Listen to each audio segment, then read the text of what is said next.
So I think at the end of last time I managed to introduce this moduli space of stable vector bundles on a Riemann surface. So, or the moduli. So we defined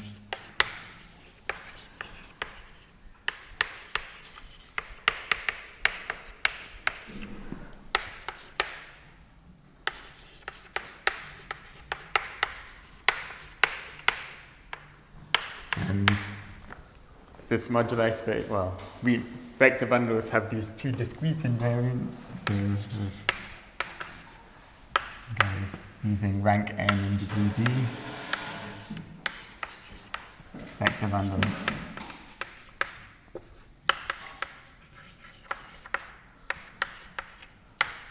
On a Riemann surface.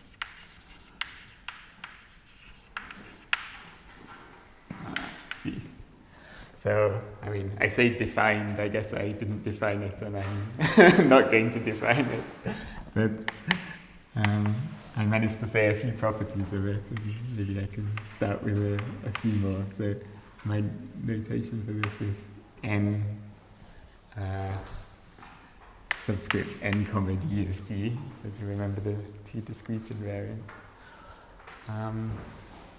So the key thing we needed for this was not to try to parameterize all vector bundles, but to parameterize only some of them, and the sort of there's a large open set of that sum which were called stable. So I think I said right at the end of last time that this has an open set in the Zariski topology.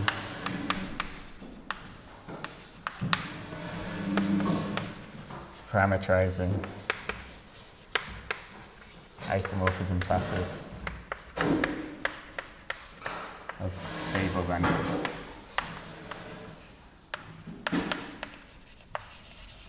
So there is a large open set where it really does do what we want. It parameterizes some isomorphism classes of bundles.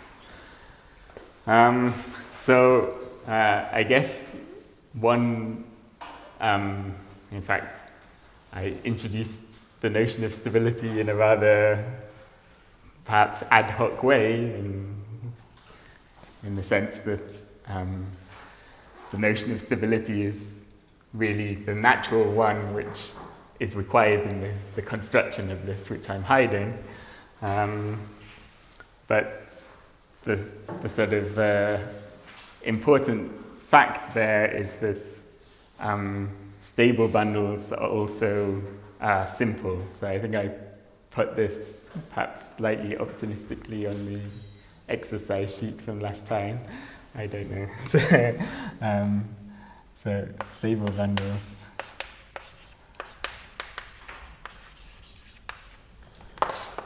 are simple. That is to say, their global endomorphisms are just multiplications by scalars, nothing more. So you can think of the endomorphisms of a bundle themselves as a bundle, and that statement is to say that H naught of the endomorphism bundle is one-dimensional, isomorphic to C. So this is the minimal amount of global automorphisms a vector bundle can have. I can always, I can always scale. So this is, you should think of stable bundles as being those with minimal automorphisms. So that means we can actually try to compute the dimension of this moduli space of vector bundles using Riemann-Roch because of one more fact, which I'm going to quote at you. So the tangent space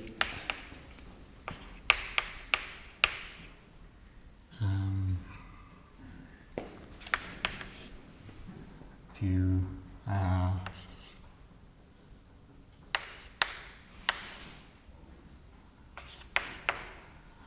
this moduli space of, I keep writing R instead of N.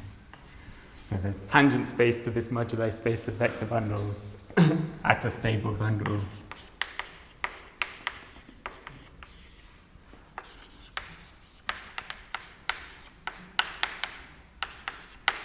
is in fact just the corresponding H1.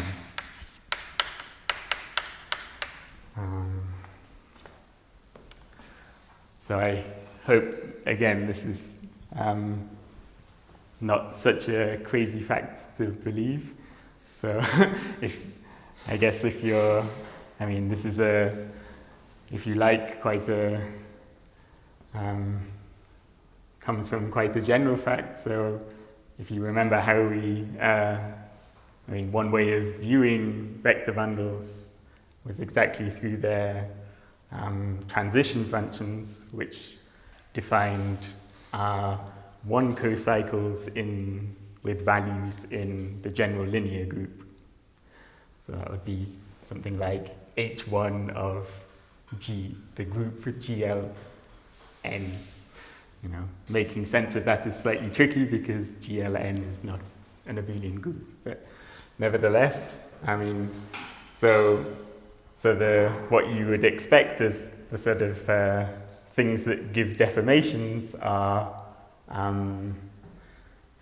one cocycles with values in the corresponding Lie algebra. So the sort of derivative of a Lie group gives you something in the Lie algebra. So just with one cocycles in matrices, and that is exactly what this is. I mean, locally, an endomorphism is just given by an arbitrary matrix.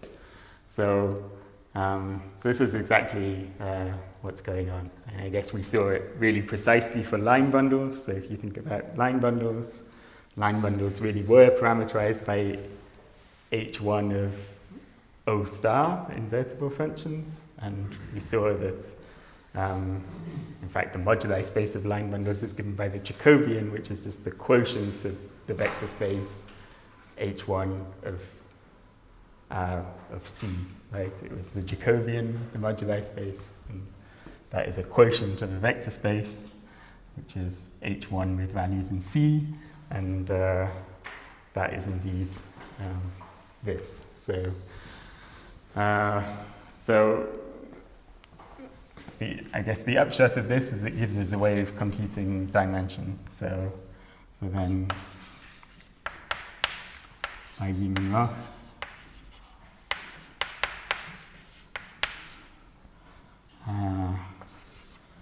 we can compute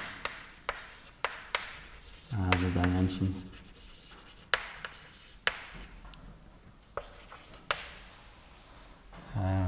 of. Right. So we know what the well, we're going to compute it by computing the dimension of the tangent space at a stable bundle. So that's the dimension of a tangent space at the smooth point. At a smooth point. So we just got to compute the dimension of this.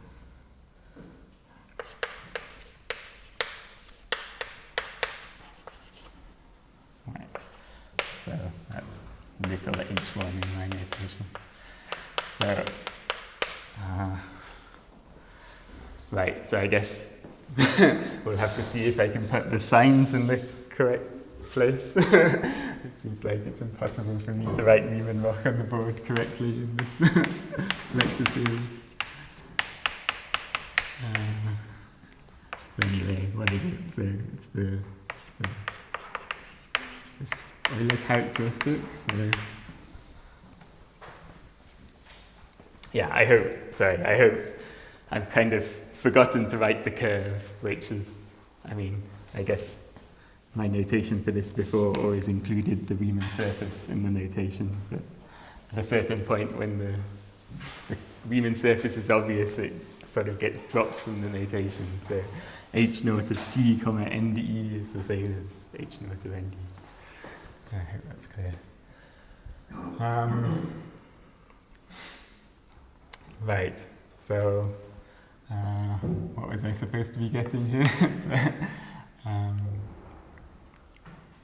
So I'm supposed to be getting the degree of this.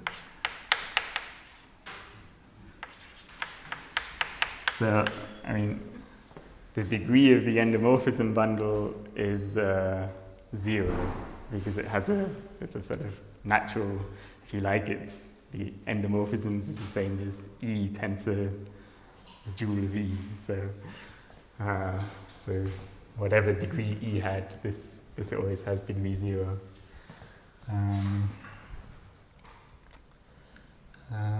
Right. And then I'll have to see if I get the sign correct. I don't know why it's impossible for me to write the correct sign on the board. So, let's see. Times the rank. So I guess I want this to be positive, so this would also better be a positive number. So I think this is probably looking good.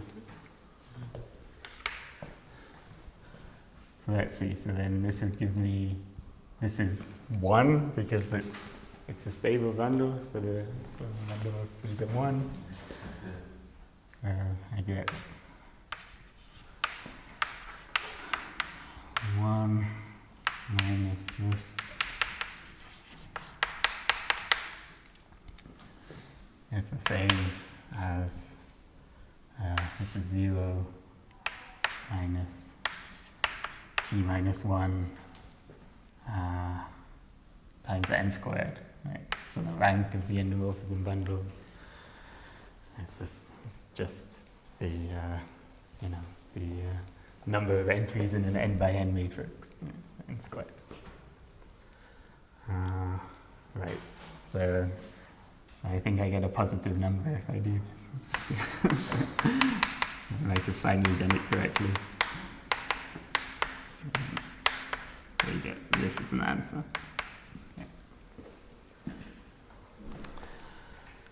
Yeah. Okay.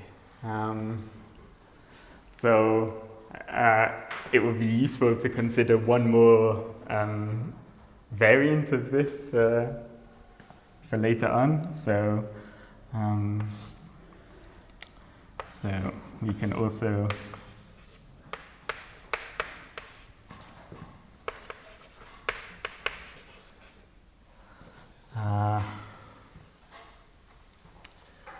consider vector bundles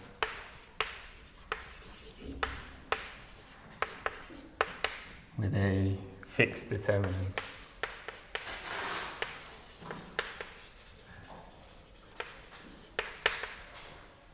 So recall we defined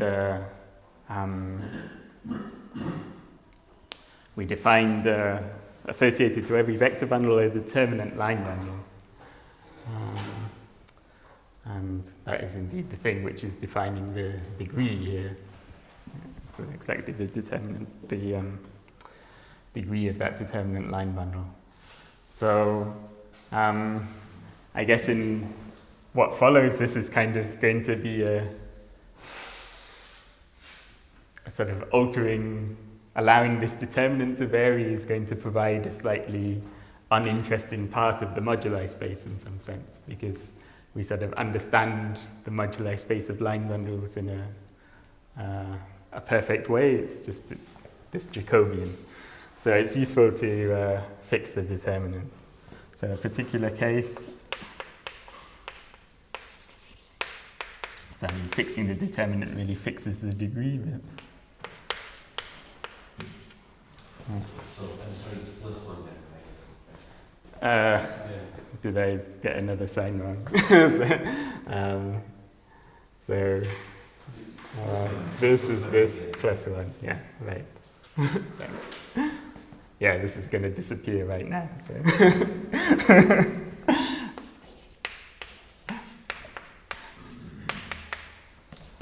is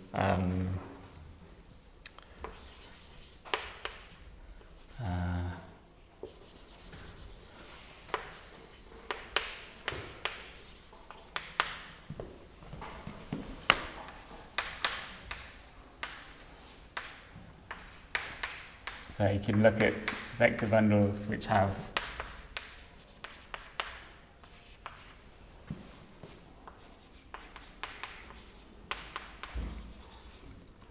trivial determinant. Okay, so I can't write that. So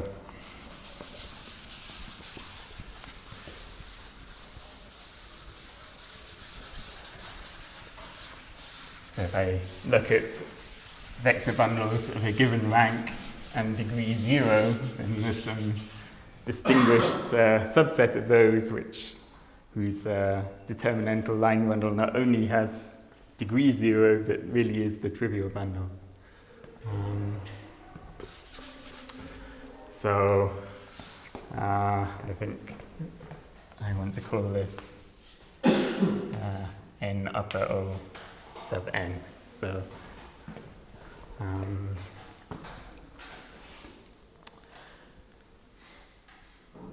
right. So, and then one can sort of ask a similar question as to what the so what is the dimension?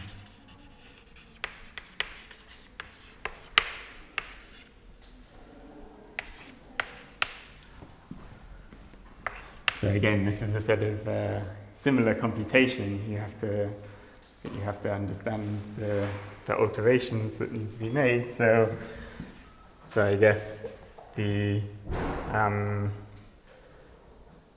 if you look at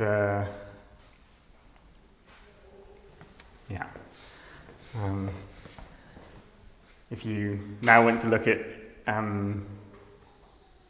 endomorphisms of a bundle which don't mess around with the determinant, so leave this determinant fixed, then you need to look at endomorphisms. You need to look at endomorphisms which are trace-free. So if you integrate a matrix with trace 0, then you don't mess around with the determinant. So this one, which is coming from endomorphisms of the bundle, is going to disappear because scaling is no longer allowed because I changed determinants. And then I guess the rank of the endomorphism bundle is also going to drop by 1, precisely because I'm insisting on this trace equals 0 condition, so I'm imposing 1 condition. So a similar argument to over there with those modifications. You see the dimension of this space is, well, this 1 disappears and this n squared gets replaced by n squared minus 1. So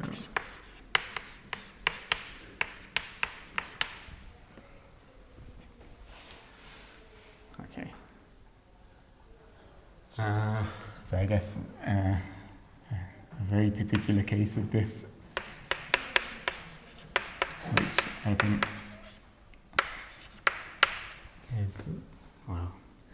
is much studied for very many good reasons, is the case of n equals 2. So rank 2 bundles with trivial determinant, and then I guess this formula should give an answer. If you apply this, you get this is 3g minus 3. Anyone who's spent any time studying Riemann surfaces should recognize the number 3g minus 3 is an important number. So this is a really interesting case to study, and it will, to a certain extent, be the focus of the examples I will choose to illustrate this Hitchin integrable system. Okay, so I guess at this point I really have to say what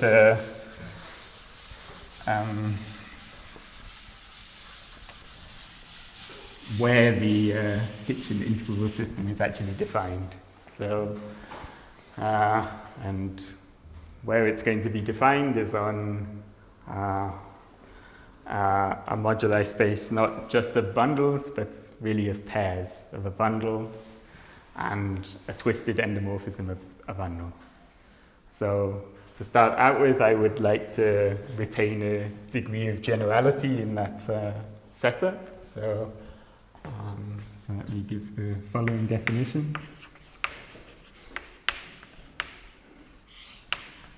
So a D, so I'm going to consider an effective divisor.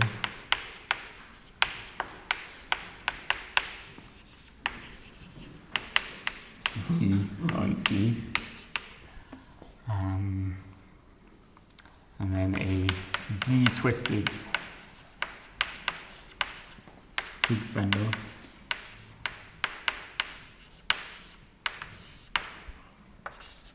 is a pair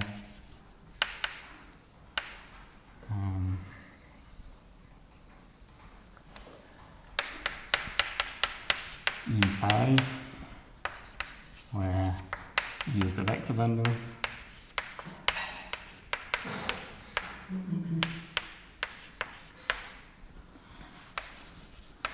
and phi, so it's going to be, well, it's almost a global endomorphism of the vector bundle, but we know generally there aren't very many of those, so that would be quite uninteresting. So what I'm going to ask for is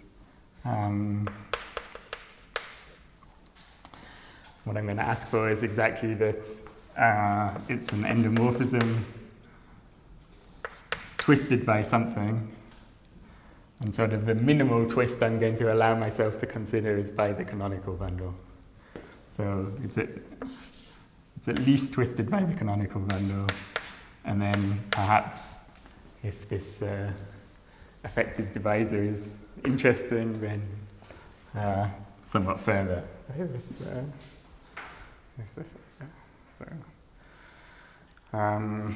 Right, so this is a space of pairs.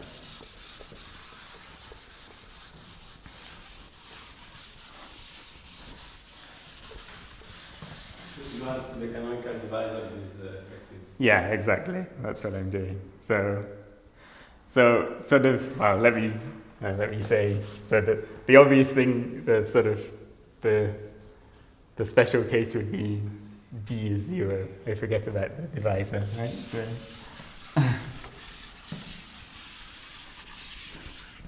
So when D is 0, this is just what's called a Higgs bundle.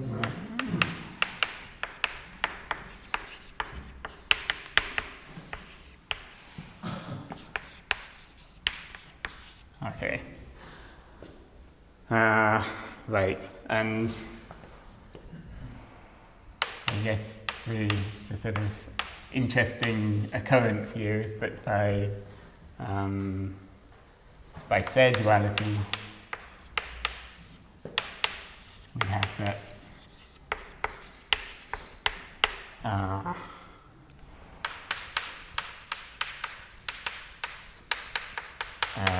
H1 of the endomorphisms of the bundle is isomorphic to the dual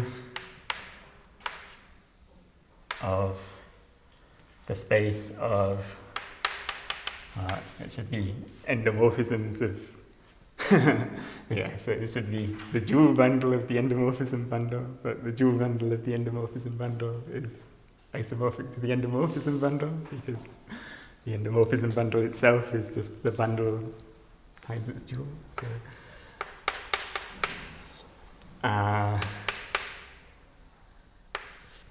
tensor with the canonical bundle. Right?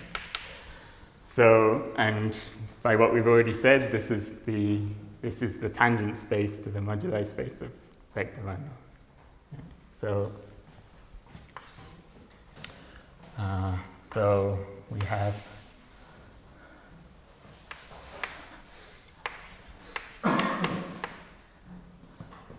at any point in the cotangent bundle to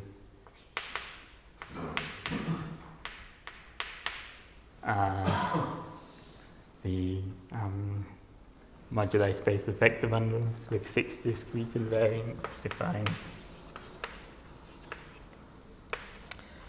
a Higgs bundle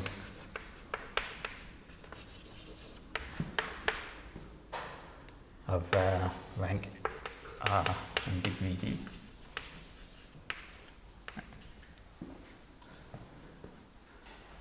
So I guess, perhaps here I should have said, I mean, we still have these discrete invariants of the vector bundle hanging around, so it's traditional to say, I can't decide between R and N, can I? I don't know.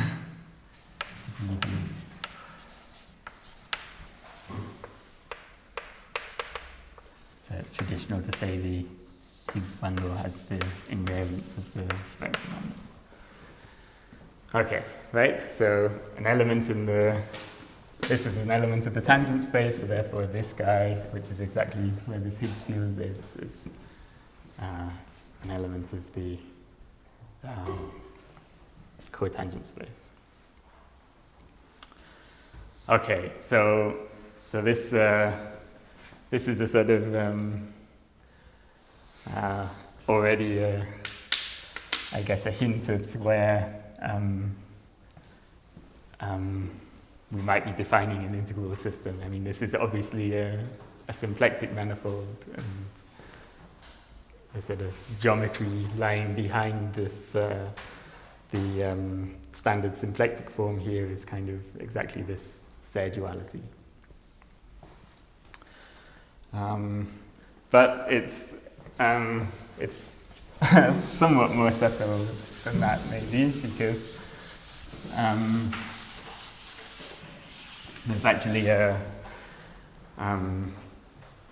sort of wider, well, the appropriate notion of stability to construct a moduli space of these pairs really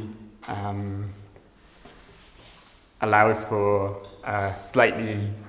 the moduli space to be slightly larger than just this cotangent bundle. So in reality, what we're seeing here is only an open set, a big open set, like before, as a risky open set.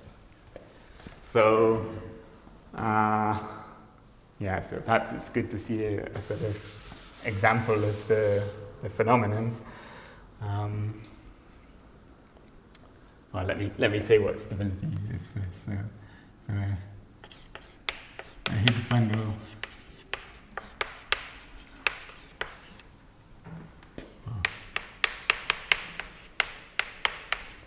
is well, stable or semi-stable. Do the usual cheat by putting semi in brackets.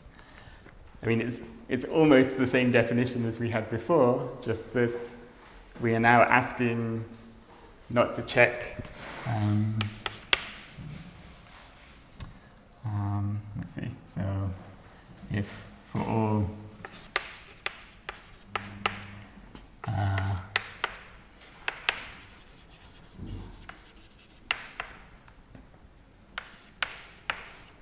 we don't check the slope stability condition over all subbundles of a vector bundle, but only the ones which are preserved by phi. So that's to say that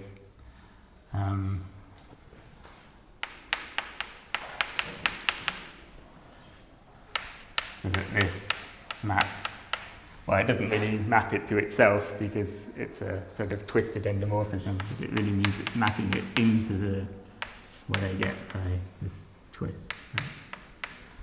Not to anywhere else in the twist of the bundle. Really into F. That's what phi invariant really means.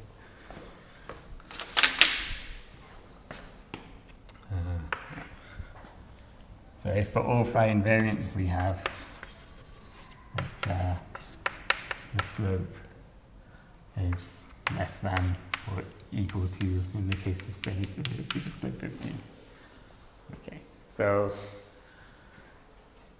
this is this is a slightly weaker condition, at least on the bundle. It's not really asking that this bundle is stable or semi-stable. It's only asking because that would be to say all subbundles satisfy this inequality. It's really asking me only to check those which are invariant for the particular Higgs field. So that means there really are stable Higgs bundles or semi-stable Higgs bundles, stable Higgs bundles even, whose underlying bundle is not stable. Yeah.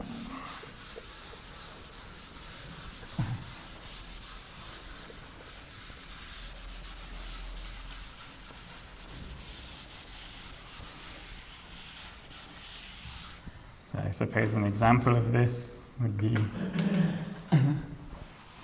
try to think what line bundles are always stable, so we need to be at least in rank 2 to see this sort of phenomenon. So consider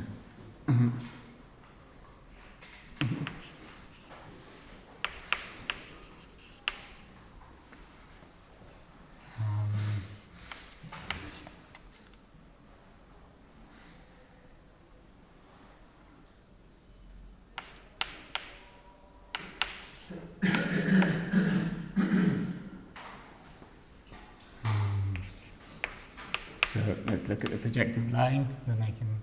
So recall we saw that vector bundles on the, a criterion for a vector bundle on the projective line to be semi-stable was exactly that it was balanced. So they all split as a direct sum, and balanced means you have exactly the same. It's the direct sum of n copies of the same line bundle, where n is the rank. Okay. And then I can consider something of the form. Let's see. So I've got to give you a twisted endomorphism of the bundle.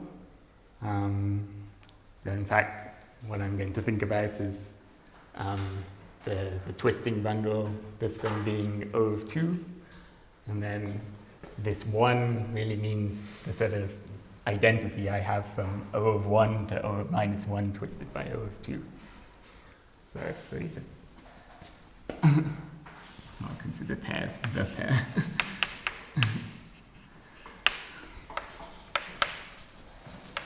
So I guess this is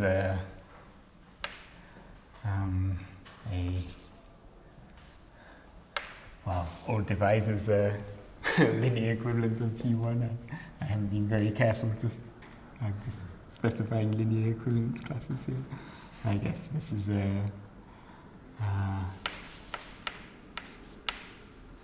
the way I've written it, O of 4 twisted Higgs bundle.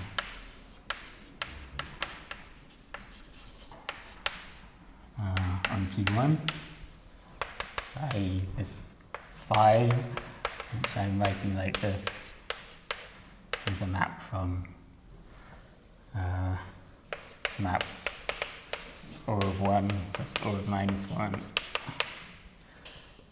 to O of 1 plus O of minus 1 tensor, the canonical bundle of P1 twisted by O of 4. So, and that's actually, this is O of minus 2, so this is O of 2. So this is really mapping to O of 3 plus O of 1. And this 1 is exactly the thing here, right? So there's a O of 1 maps to O of 1 by the identity map. Yeah.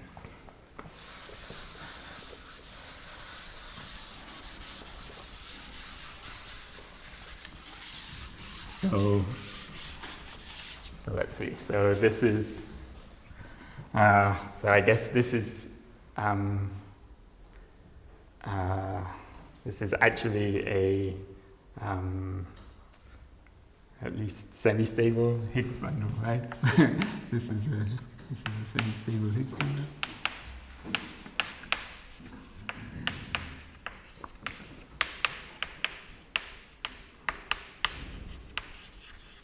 As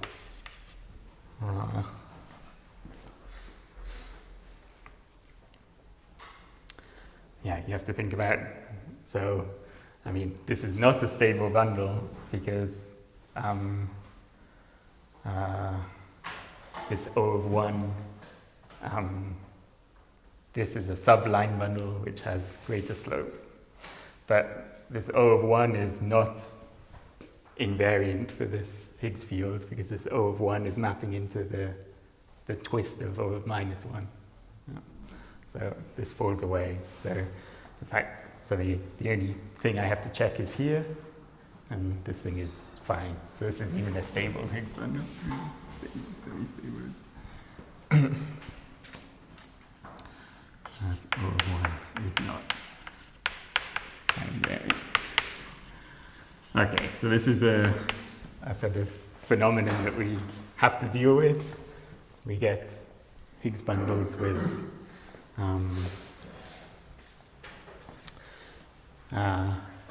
Higgs bundles which this underlying bundle is not stable. But it's sort of just a phenomenon that can occur in higher rank because for line bundles there's really nothing to check. So that might be a good time to throw out some exercises because I think both of the exercises I wrote have something to do with exactly this phenomenon. Yes, so this example admits a sort of a grand generalization, which perhaps I will hint at a bit later, and the other exercise has something to do with what I'm going to say right now. So I guess so we have these stable Higgs bundles whose underlying bundle is not stable, but semi-stability of a vector bundle is an open condition, right? Because I'm just asking for some bunch of inequalities to be satisfied. So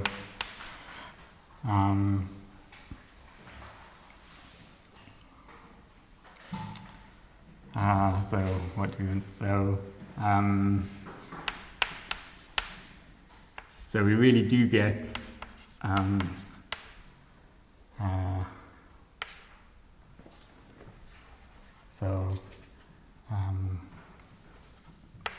is an open set in the moduli space.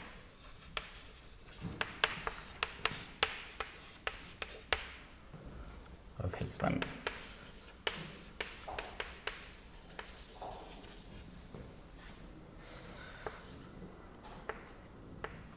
So I guess I haven't written any notation for this. I will try to use n for the moduli space of Higgs bundles and n for the moduli space of bundles. So what we've seen already is almost everything. It's just that there's some extra bits of lower dimension that we miss out on. And I guess the other exercise, one of the exercises is really to make explicit the fact that for line bundles, this is everything. So the moduli space of Higgs bundles of rank 1 is really the cotangent space to the moduli space of line bundles.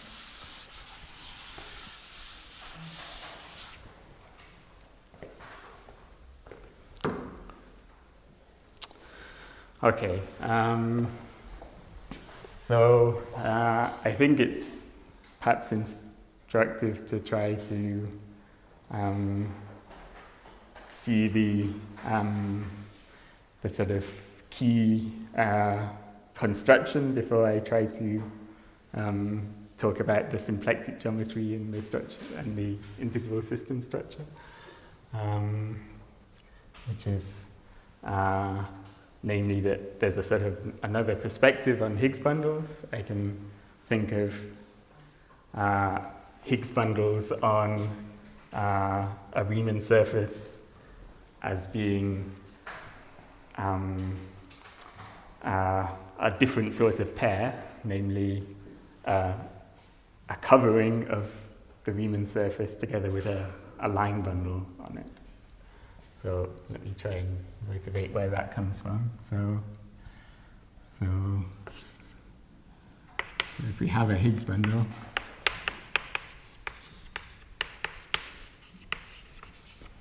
we can consider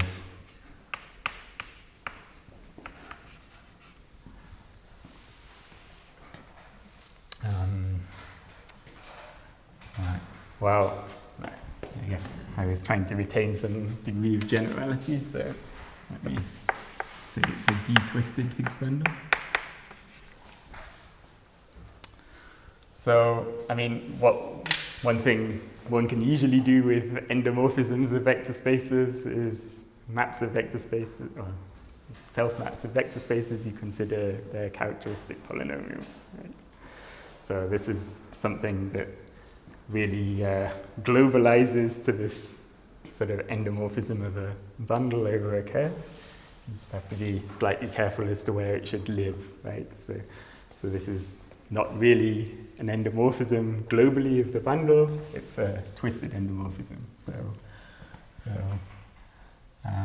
what you actually have is something that lives inside the total space of exactly this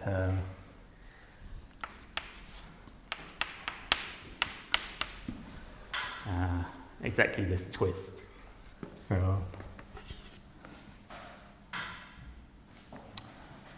let's call this E phi. So I can basically try to look at what the characteristic polynomial of phi is, right? And well, what should that be? Well, I'm going to get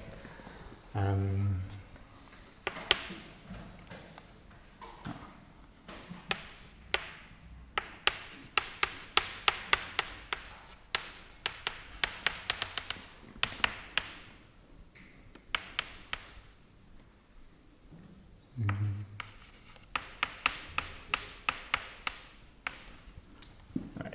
So if you think about where the coefficients of this characteristic polynomial really are defined, I mean, they're defined as, well, let's say, the determinant, for example. What happens if I take the determinant of something like this? Well, I'm going to get into the n-fold. It's really something, an object that lives in the n-fold tensor product of this line bundle. Right? So if y is a coordinate on the fibers here, then this equation for the this equation is really cutting me out another Riemann surface inside the total space of this line bundle. So I guess I would want to call this sigma, right? So this is this is an n-to-1 cover of our original surface C, right? So y is the coordinate on the fiber here. So this this meets the zero section. This meets the zero section of this bundle. So C n times, counted with multiplicity at least. So in general, it's not. In general, of course, it's ramified somewhere, but it's an n-to-1 ramified cover. Okay, so this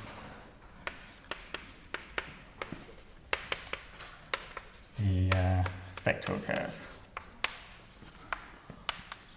we call sigma.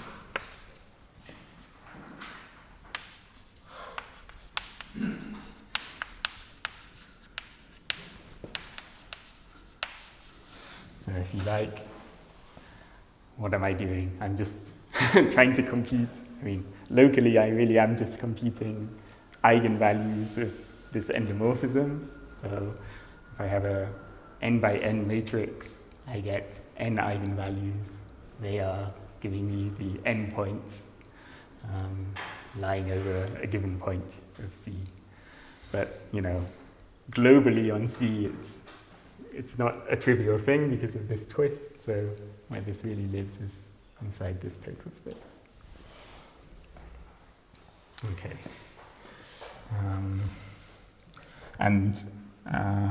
So I guess moreover, so I don't know what I'm going to call this, pi. So we can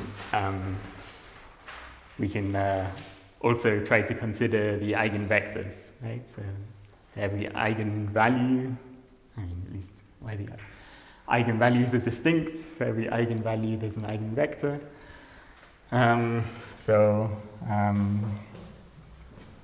But again, we're trying to consider this object a bit more globally. So we have a line bundle. Which I can get just by pulling back the bundle E. So if I pull back a rank n vector bundle on an n-to-1 cover, you get a line bundle.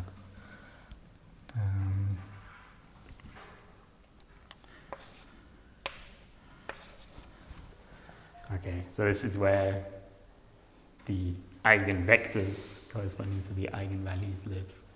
Right? So for every eigenvalue, you have a line of eigenvectors. Okay, so this is sort of the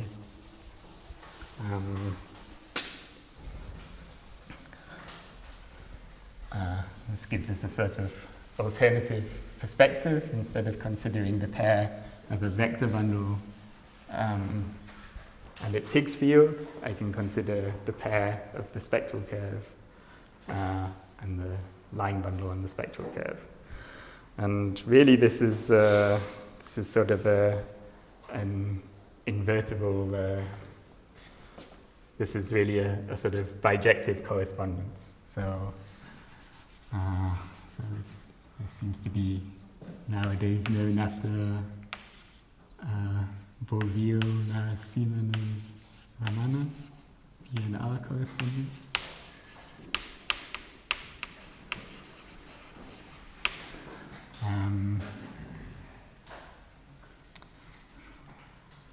Gives us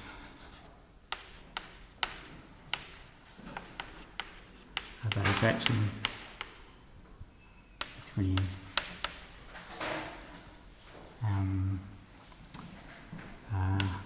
Higgs bundles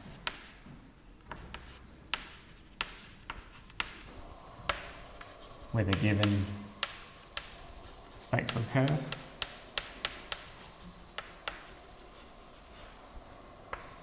and line bundles on the spectral curve.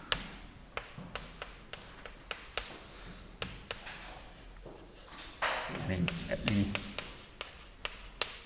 when spectral curve itself is smooth. Okay. So I guess the spectral curve being smooth, that's really, again, a sort of open condition. So if I look through my Higgs bundles, they give me various characteristic polynomials, and the curve cut out by the characteristic polynomial being smooth is an open condition amongst, that polynomial defining me a smooth curve is an open condition amongst all such polynomials. So this means, really in the generic case, if I have a sufficiently generic Higgs bundle, which is to say that this curve that I'm getting here is smooth, then I have this entirely alternative perspective. I can think of, instead of thinking about the pair of the bundle and the Higgs field, I can think about the spectral curve and the line bundle that the Higgs field defines in it by this procedure. So excuse me, the relation between L and E is kind of the other way around, right? You get E as the push forward of L, because if you take the full back of the rank n bound, it will always be a rank n bound. Oh yeah, sorry, yeah. Yeah, in fact, that's the other that's the other way round in this correspondence. So I shouldn't be writing that here. Yeah. How do I write it? So yeah, I mean the correspondence is like that sort of presupposes. Yeah, okay.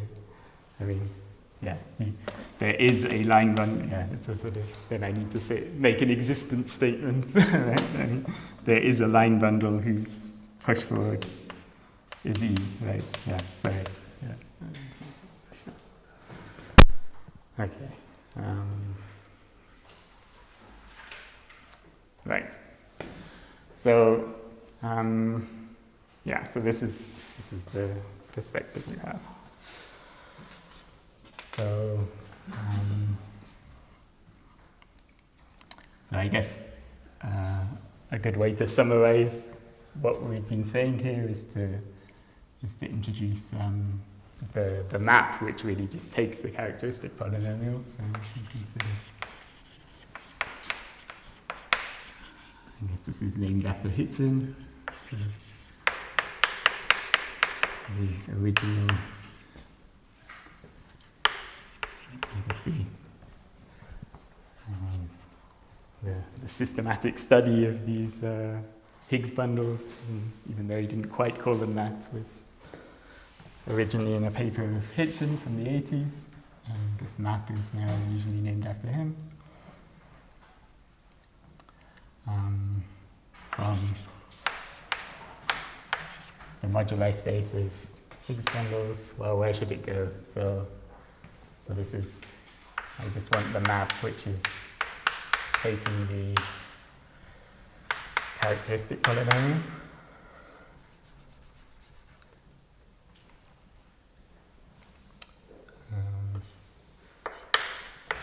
So I guess this is kind of going to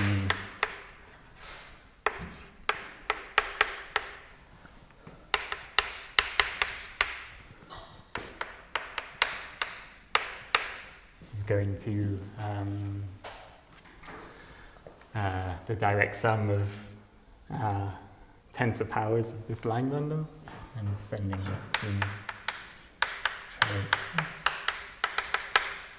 determinant. So the various coefficients of the characteristic polynomial. Okay, so this is just the map, if you like, which is taking the Higgs bundle and mapping it to the spectral curve. And I guess the content of what I said here is to say that the generic fiber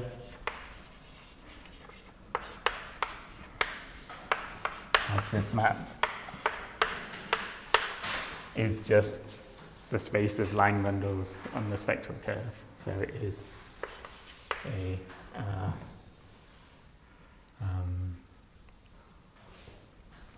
is the Jacobian of the corresponding spectral curve. So as soon as this tuple is defining me a smooth spectral curve, I get, as a fiber of this map, really just this algebraic torus. So again, this is a good thing if we want integrability, because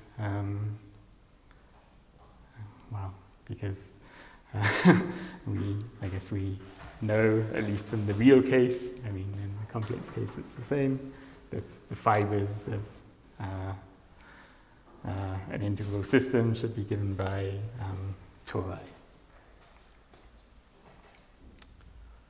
Okay, so what are we doing? Okay, half an hour still.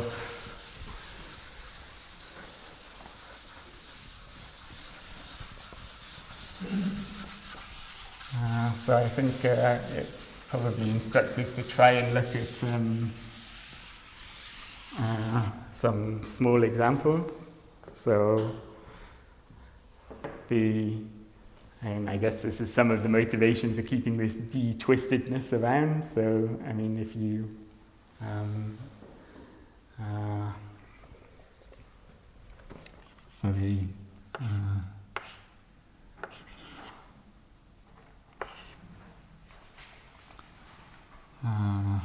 I mean, I guess the dimension.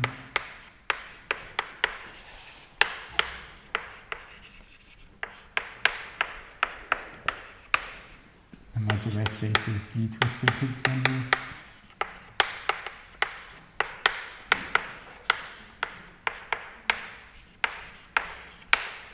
Ah, yeah. Okay. So I guess I should keep this notation around with a twister, otherwise this doesn't make sense.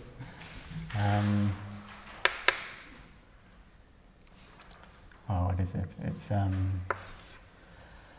so it's well, I guess we saw, at least it's an open set of it is really just what are you doing? So you've got the tangent space to the moduli space of vector bundles inside it, and then you've got this Higgs field. So it's really just the sum of the corresponding dimensions. So I guess this is 3g minus 3 plus, well, so I guess it would be again 3g minus 3 if it weren't for this divisor, but we have this divisor hanging around. So I have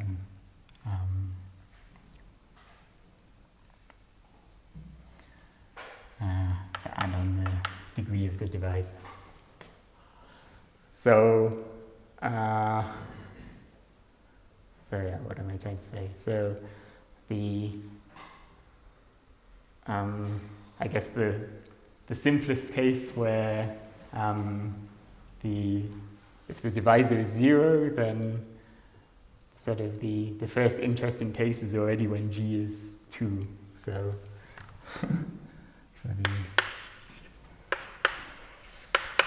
first interesting case.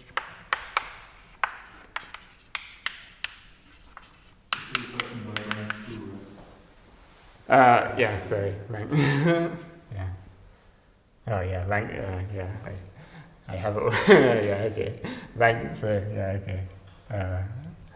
Thanks. And of trivial determinants.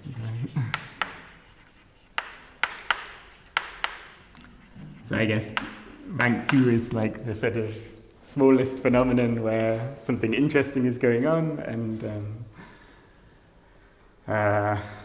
trivial determinant, as I said, kills some sort of slightly uninteresting part of the moduli space with genus 2. And this has so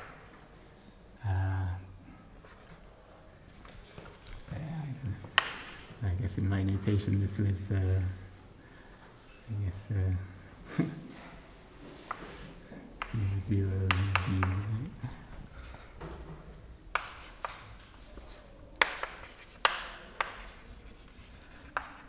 So this already has dimension 6. So if the divisor is 0, I'm getting 6g minus 6. And this already has 6. So this is already quite a big space. So it's kind of interesting to try and look at examples where the genus is perhaps 1 or 0. But to get anything interesting there, I really have to have this a non-trivial divisor hanging around. Okay, so yeah, so I guess Remind me of other point. yeah. In the Hitchin map, did you fix the determinant as well? Did I fix the determinant? Well, so so if I were to okay. So yeah, perhaps I can state that here, right? So here I have not tried to fix a determinant, and I'm really getting a map to this space. If I were to fix the determinant, then what I said earlier, the Higgs field must be traceless, right? So to be an element of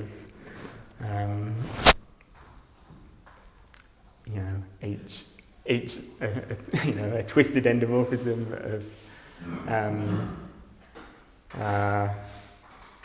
an SL vector bundle in the sense I was saying before.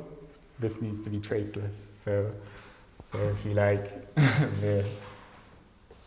so similarly, there's a map.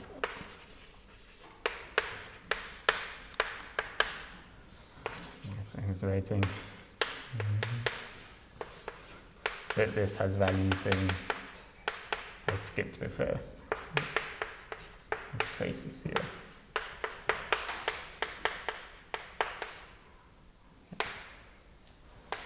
So I don't know what. This thing doesn't have a name. This thing's called a determinant. Okay. Right, so yeah, as I was saying, so it's interesting to try and think of examples on the projective line.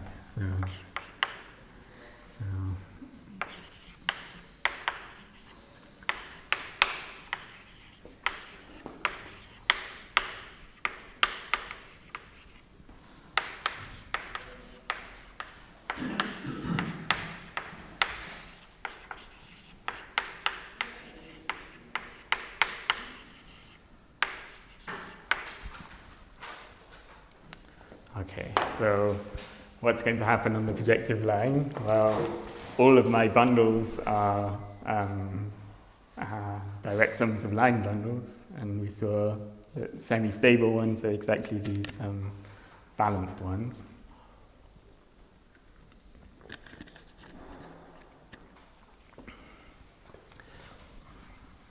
So a generic Higgs bundle on the projective line.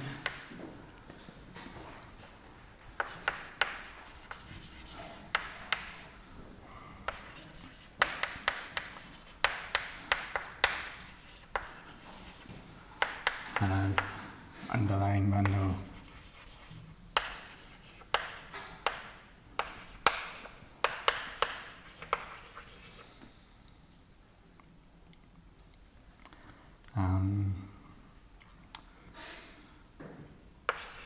let's see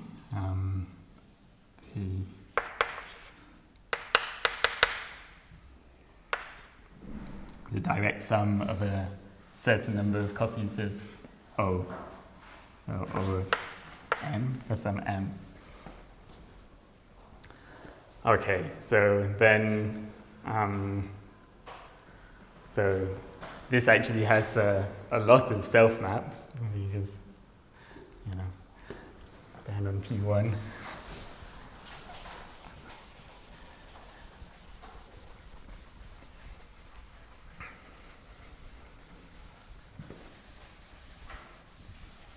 So if I choose an appropriate divisor, then what I'm really looking at here is, well, a map, if you like. You can twist everything by a line bundle, so it's really just a a map from O to O. So I'm looking at matrices, and those matrices are going to have values in rational functions in general, but if I choose my divisor appropriately, we can reduce that just to polynomials. So a particular case of this is just polynomials. So if we choose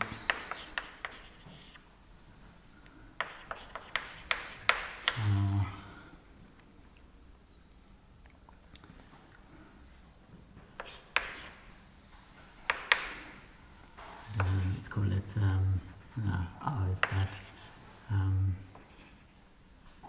Let's say k times infinity, or I guess it's going to be interesting when we're going to make k at least 2.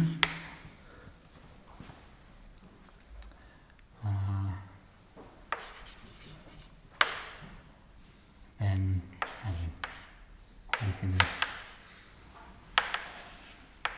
make this twist isomorphic to O of k minus 2 times infinity, if you like. You can choose an isomorphism like this. So that a de-twisted Higgs field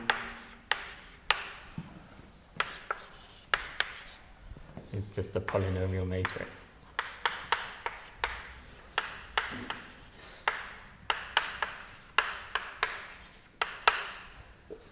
Right, so I'm trying to map from like some the n copies of O over m to itself.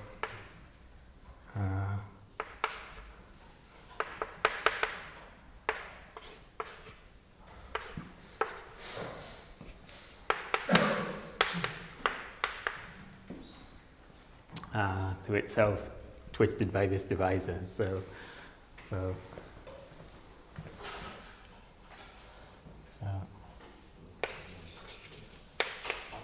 its entries we can think of as polynomials. So functions, the functions which have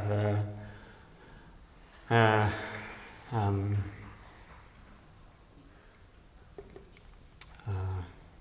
say the functions that have a pole at infinity of order k minus 2 are exactly polynomials.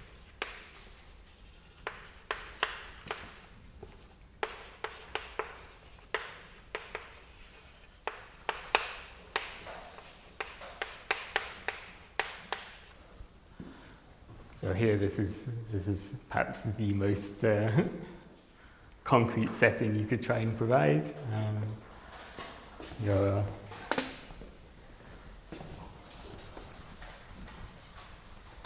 Your Higgs bundles and these Higgs fields, these phi's, just consist of matrices with values in polynomials.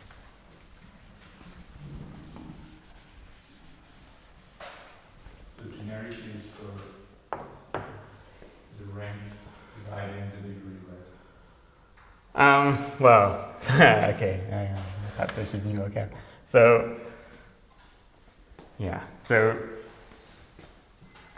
yeah. So, yeah, the generic Higgs bundle with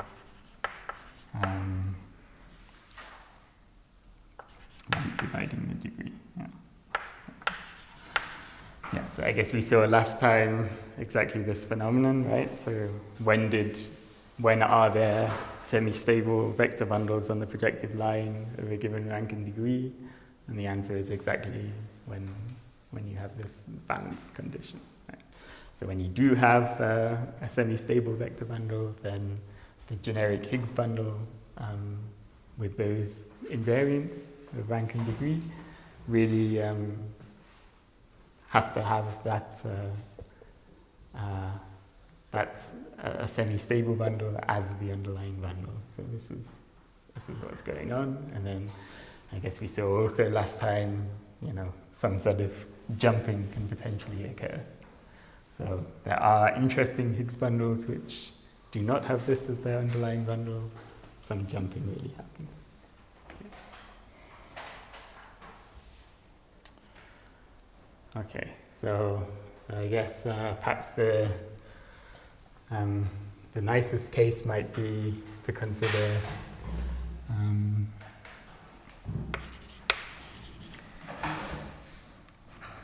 when m equals -1. So when m is -1,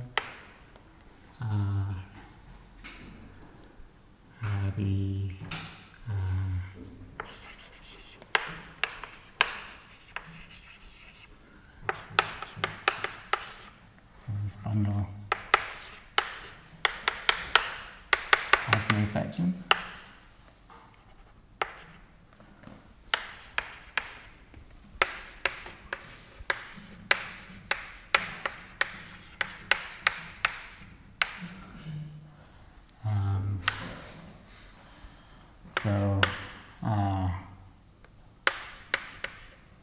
Nor does the corresponding line bundle.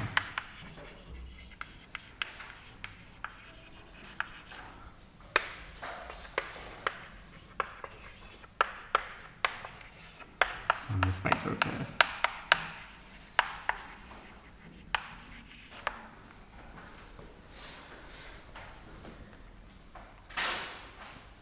So the B and R correspondence in this case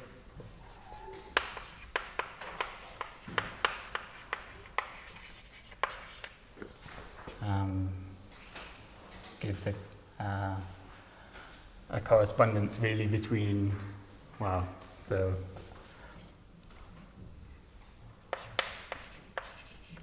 I should be talking about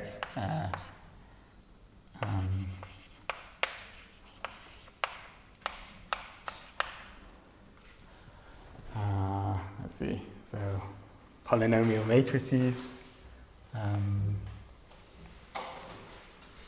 polynomial with entries of degree m.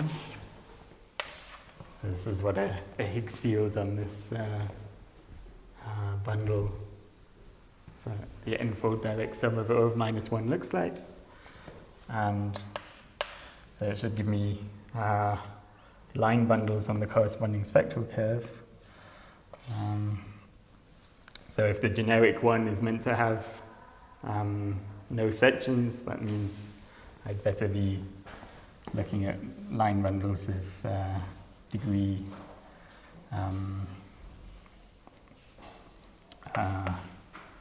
g-1. That's the genus of the spectral curve. Unless you can compute the genus of the spectral curve as a, that's I guess an exercise in using the Riemann-Hurwitz formula to understand the genus of this cover. But not quite all of them. So you have to kick out those which have sections. So that's, I guess, the if you like, I mean, this is isomorphic to the Jacobian, and this is the things that have sections are the things which are in the theta divisor of the Jacobian. So what you're getting is truly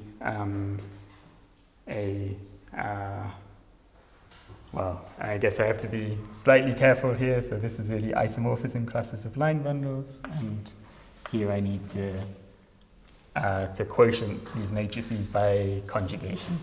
So I guess this is PGLN acting by conjugation. So, two Higgs bundles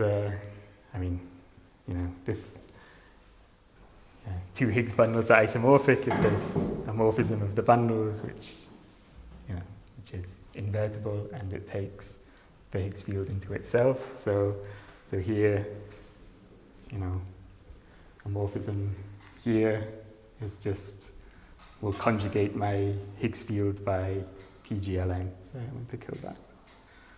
So this is really a very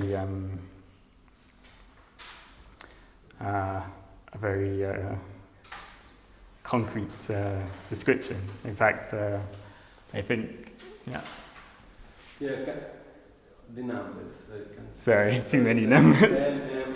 Yeah, M and N is bad. Okay, so N was the rank of the matrix, the size of the matrix.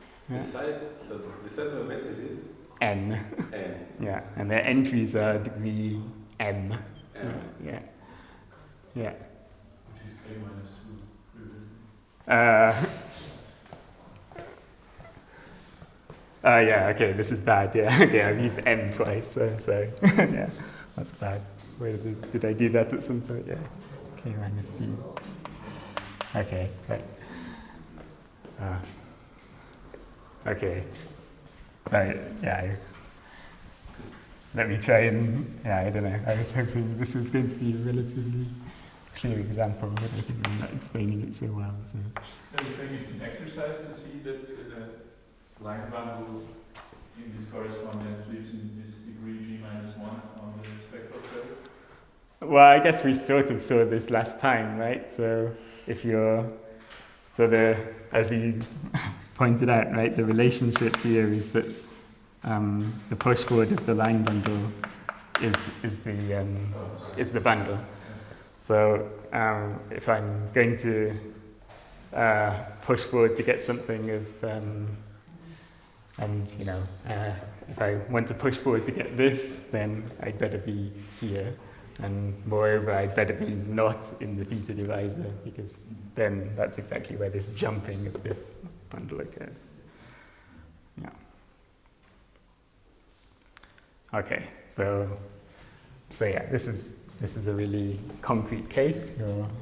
Your phi is just a matrix, and it has entries which are, well, the simplest rational functions because of the way we chose the divisor, just polynomials.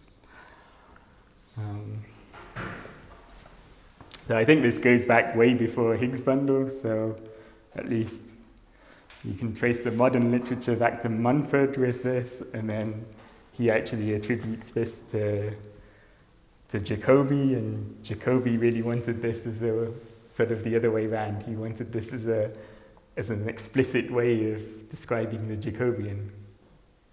So it's an explicit way of describing the Jacobian of, I guess he was just interested in this rank 2 case, so the explicit way of describing the Jacobian of a hyperelliptic curve as some bunch of matrices. Right. So perhaps I can try and do a really small example. So I guess, let's see. So, yeah.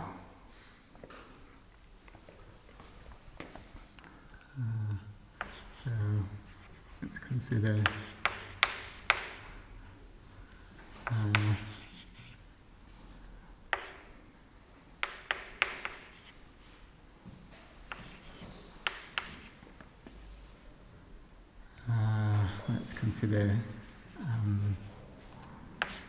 I guess this is exactly the same case as before. So these are all 4 twisted Higgs bundles on the projective line. So then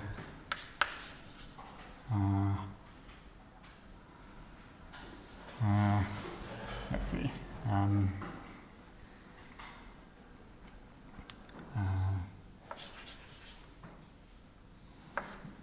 The Higgs field is a polynomial matrix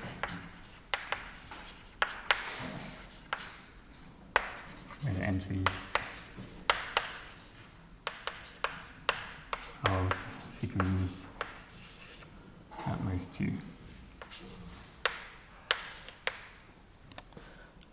Okay, so we can further make the simplification of only wanting to look at those whose determinant is trivial.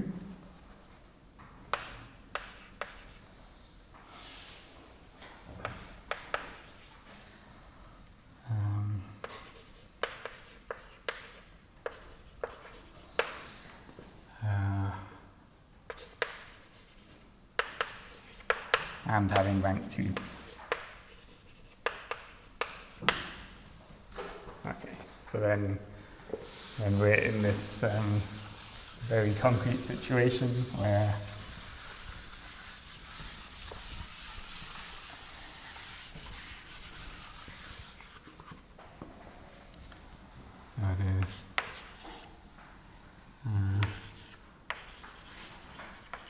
generic such Higgs bundle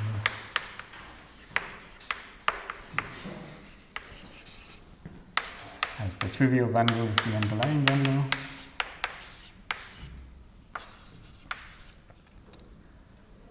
And then the Higgs field, well, it has to be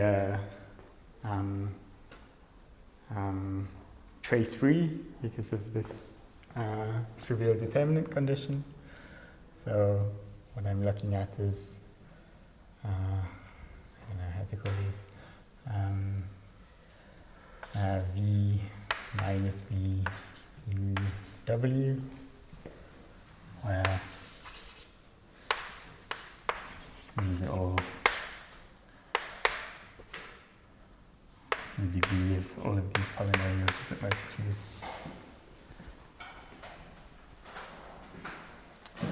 So one can further try to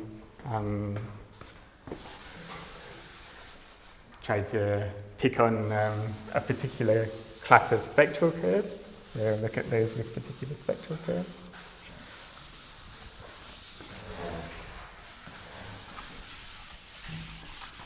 So the spectral curve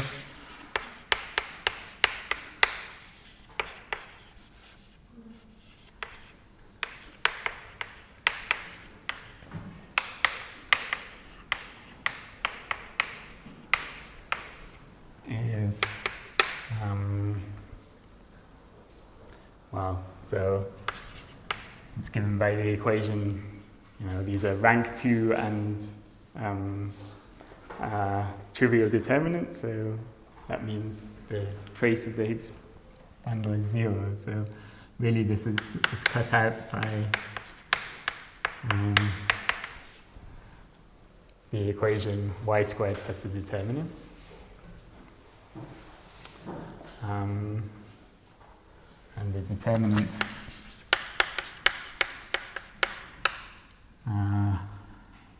is the entries are polynomials of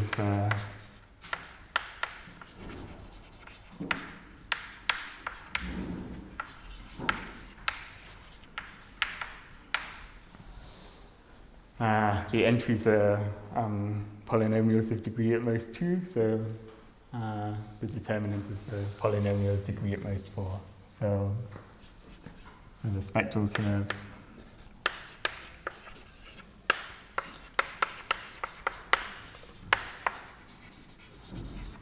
are elliptic curves.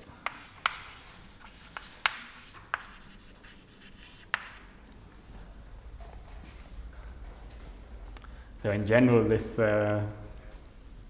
system of polynomial matrices, at least if you insist on this rank 2 and trivial determinants, is giving you spectral curves which are hyperelliptic curves, and this is perhaps the simplest interesting case where those spectral curves are elliptic curves. And you can consider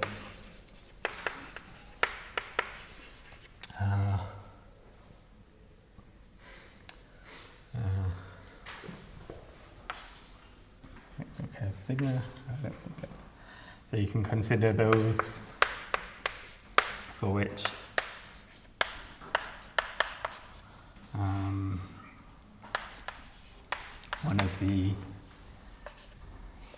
for which the cover, so you have this 2-to-1 cover, it's going to be ramified in 4 points, is ramified at infinity. So that just means that simply ramified, I guess.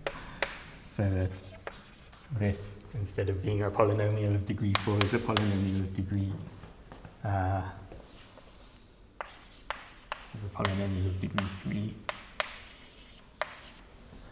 So this makes a certain simplification. And then there is actually a normal form for these polynomial matrices. So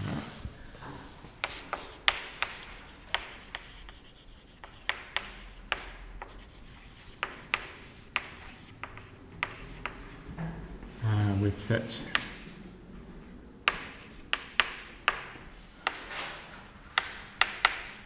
a spectral curve have a normal form.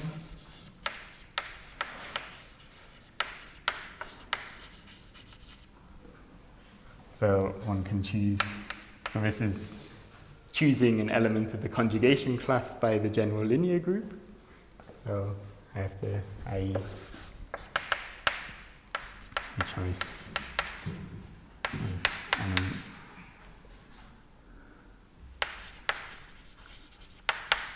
In the PGL2 conjugation class. So you can make some restrictions on these degrees of the polynomial. So you can make it such that v is a constant. And then if v is a constant, I mean the main contribution, non-constant contribution to the determinant is coming from this product. So you can choose, well, depends which way you like. So you can make both of these polynomials monic, and then we know what the product of the degree has to be. So you can make one of them have degree 2 and one of them have degree 1. So really you can, so you've got quite a restrictive class. Right, so we've now got polynomials like this, which are the elements of this matrix. We know their determinant is fixed, and we, yeah, so let's see.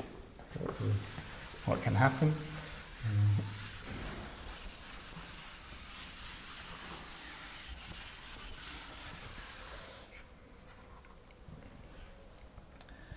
And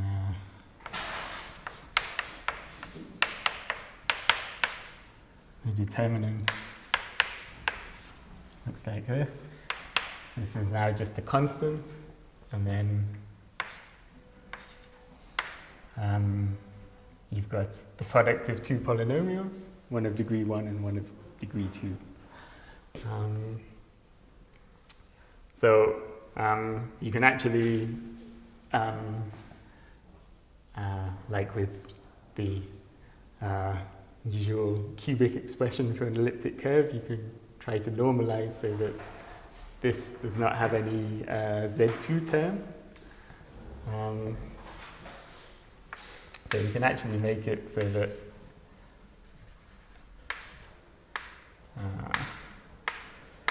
what you have is so V is a constant. And then I've got to have some polynomials, they have to be monic. Okay, and then if I want to make this Z squared term vanish, then I have to make some particular choices here. So let me call maybe the coefficient here Q. Then if I want this ZQ term to vanish, then I've got to have plus QZ in here. And then I have some further constant term, and I will call that rather mysteriously Q plus A. That's just some sort of choice of normalization. I could have written a constant, but I chose to add Q. Minus C, I guess, in the lower right bottom one. Minus C, no? Yeah, minus c, thank you. Yeah, so, right, so then the determinant of this guy is nothing but, yeah, maybe I don't want to call it c, let's call it p. It's more suggestive. So then what happens if I make this product? Well, it's designed so that this z squared term goes away. And this funny choice just means that what I'm getting here is really az and not az squared. And then I've got some rather funny expression. Well, let me take the constant over here. So I've got some rather funny expression in P, which I will probably,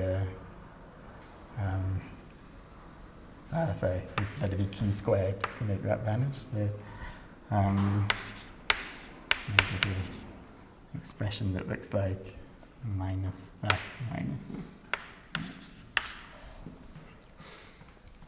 Yeah. So what what you can really reduce this to is to something which gives you, at least as the determinant, the thing defining the equation that defines the spectral curve, just this ordinary Weierstrass form. And I guess I wrote P and Q are meant to be slightly suggestive, because when we come to discuss the well, if we try to think about the extent to which this space of Higgs bundles is still a cotangent bundle, then one might want to think of Q and P as the canonical coordinates on the cotangent bundle. But to really see that requires me to say a bit more about the structure of the integrable system here.